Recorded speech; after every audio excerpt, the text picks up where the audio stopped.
You are sitting in a glass-walled office in Mexico City. Outside, people are eating lunch. Taxis are honking. A street vendor is selling elotes on the corner. Life is completely aggressively normal. On your desk, a 27-inch monitor, a cold cup of coffee, and a spreadsheet with $400 million in it. None of that money is yours. None of it is legal. And every single decimal point in that file is your responsibility. This is not a story about violence. You will not see a single gun in this video. What you are about to see is something far more dangerous. A Microsoft Excel document, a few shell companies, and a man who is very, very good at his job. Welcome to your first day as the cartel's accountant. Let's start at the beginning. It never starts with a threat. That's the first thing people get wrong about how financial crime actually works. Nobody puts a gun to your head and says, "Work for us." That's a movie. Real life is quieter. Real life starts with a referral. A friend of a friend. Someone who knows someone. They tell you there's a consulting opportunity. Private client. Pays extremely well. Asks very few questions. You're a CPA, a certified public accountant. Maybe you've spent 8 years doing corporate tax returns for mid-sized companies and you're quietly going insane from boredom. Maybe you have student loans. Maybe you're just curious. The offer is $15,000 a month, cash, to reconcile accounts for what they describe as a family of businesses operating across several jurisdictions. You say yes. Of course you say yes. Here's what you figure out in the first 2 weeks. The cartel does not operate like a gang. It operates like a multinational corporation. It has revenue streams. Drug trafficking is the most obvious one, but there's also extortion, human smuggling, counterfeit goods, and kidnapping for ransom.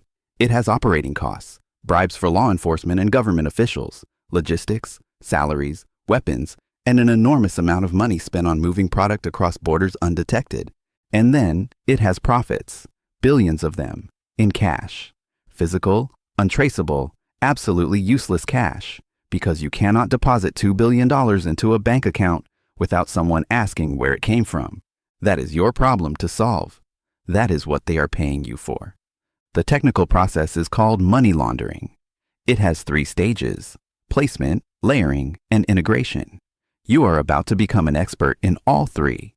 Let's walk through each one. Stage 1 is placement. This is the most dangerous phase of the entire operation, and the reason is simple. You have physical cash, and you need to get it into the financial system without triggering any alarms. The moment dirty money touches a legitimate bank account, you've achieved placement, but getting it there without detection requires genuine creativity. The oldest technique is called smurfing.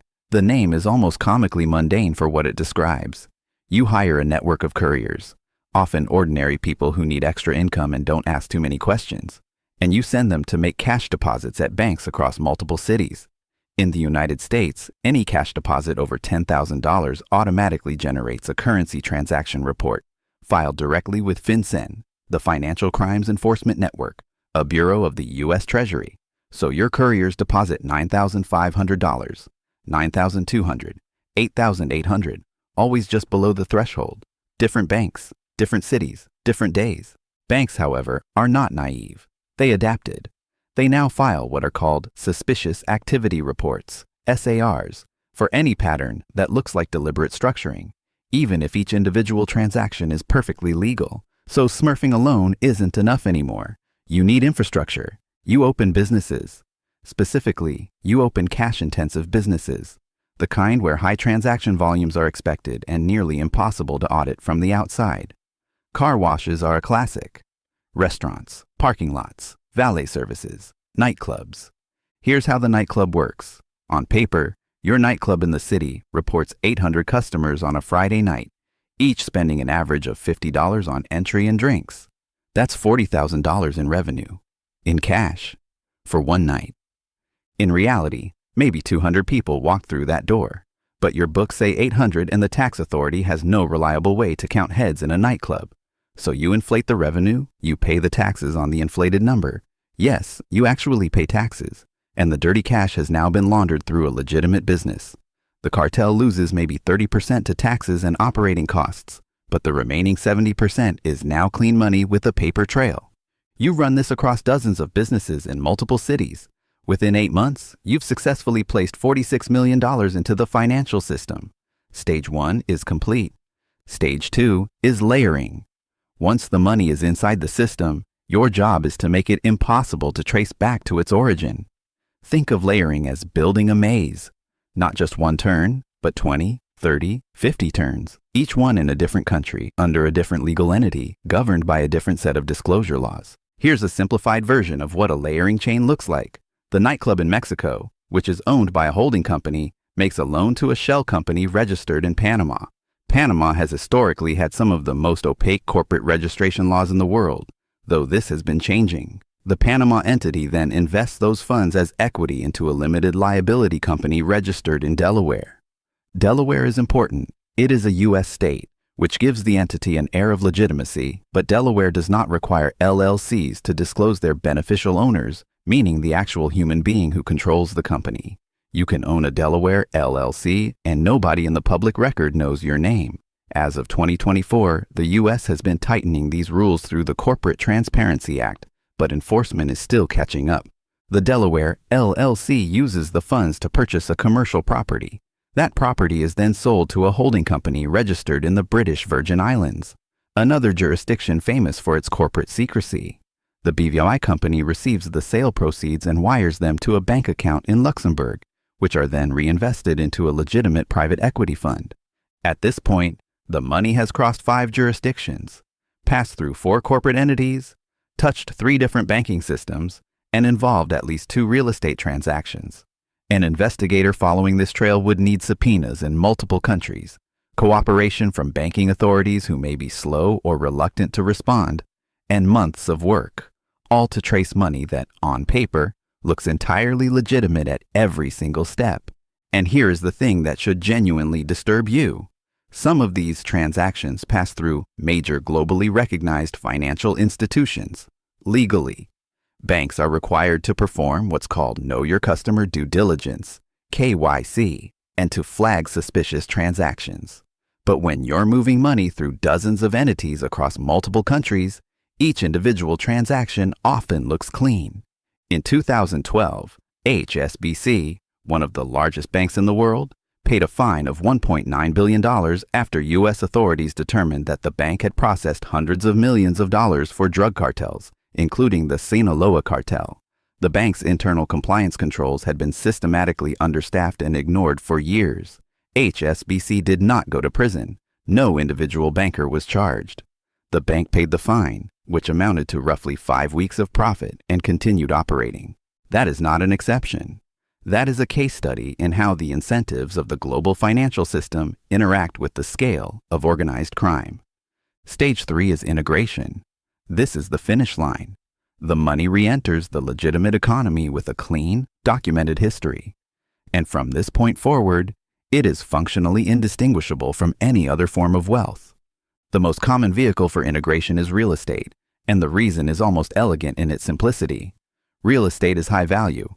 It appreciates naturally over time, so gains are expected and unremarkable. And in many jurisdictions, you can purchase property through a corporate entity without disclosing who actually owns that corporation. Here's the transaction. The BVI holding company purchases a luxury apartment in Miami for $4.2 million. All cash, no mortgage. Real estate agents in the United States are not legally required to verify the source of funds for all cash transactions, though this is another area where regulation is slowly tightening through FinCEN's geographic targeting orders. 2 years later, Miami real estate has appreciated, as it tends to do. The apartment sells for $5.1 million. The cartel has just generated $900,000 in documented taxable capital gains from a legitimate property sale. You do this across dozens of properties in Miami, Houston, Los Angeles, London, and Dubai. You also invest through the private equity fund into legitimate operating companies, restaurants, logistics firms, technology startups.